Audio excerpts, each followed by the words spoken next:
అందరికీ నమస్కారం అండి. తెనాలి మానవతా స్వచ్ఛంద సేవా సంస్థ తరపున బురిపాలెం రోడ్లో ఉన్న తెనాలి గోరక్షణ సమితి ఆధ్వర్యంలో నడపడుతున్న గోశాలకు గత సంవత్సరం మానవతా తరపున 100 బ్యాగుల దానా ఇవ్వటం జరిగింది. అలానే ఆ కాలం సంవత్సరం పూర్తి చేసిన సందర్భంగా మరలా ఇంకొక సంవత్సరం 150 మానవతా సంస్థ తరపున ఒక 120 బ్యాగుల దానాని ఈరోజు ఈ సంస్థని ఆర్గనైజ్ చేస్తున్న ప్రకాష్ జైన్ గారికి అందజేయటం జరుగుతుంది.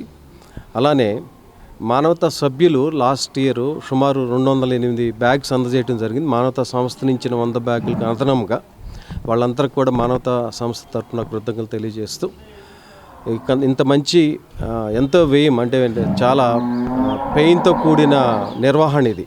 సుమారు 300 గోవులను సంరక్షించడం అంటే అది చిన్న విషయం కాదు. ఈ సందర్భంగా ప్రకాష్ జైన్ గారికి ఆయన టీం మొత్తానికి కూడా మానవతా తరపున అభినందనలు తెలియజేస్తూ ఒక నేచర్తో కనెక్ట్ అయిన ప్రోగ్రామ్ని మానవతా చేసినందుకు గర్వంగా కూడా ఫీల్ అవుతూ మా టీం అందరికీ కూడా ప్రత్యేకంగా మా ప్రెసిడెంట్ వాస్ గారు, secretary Venkat, vice president Omkar Prasad గారు, అలానే జాయింట్ సెక్రటరీ సోమేశ్ శాస్త్రి గారు, మిగిలిన ఎగ్జిక్యూటివ్ కమిటీ మెంబర్స్, డైరెక్టర్స్ అందరూ కూడా ఈరోజు ఈ కార్యక్రమంలో పాల్గొనడం జరుగుతుంది.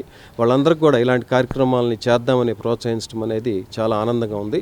ఇది మానవతా సంస్థ తరపున ఇస్తున్న 120 బ్యాగులు. దీనికి అదనంగా మేమందరిని రిక్వెస్ట్ చేస్తున్నాం, మానవతా సభ్యులందరినీ కూడా రిక్వెస్ట్ చేస్తున్నాం. వివిధ వాళ్ళ శుభకార్యాలప్పుడు కానీ వాళ్ళ ఇంట్లో కార్యక్రమాలప్పుడు కానీ మానవతా సంస్థ తరపున ఈ గోశాలకి వాళ్ళ అవకాశం ఉన్నంత మేరకు దానం చేయవలసిందిగా సపోర్ట్ చేయవలసిందిగా కోరుతున్నాం. ఈ సందర్భంగా మరొకసారి ప్రకాష్ జైన్ గారికి అభినందనలు. అలానే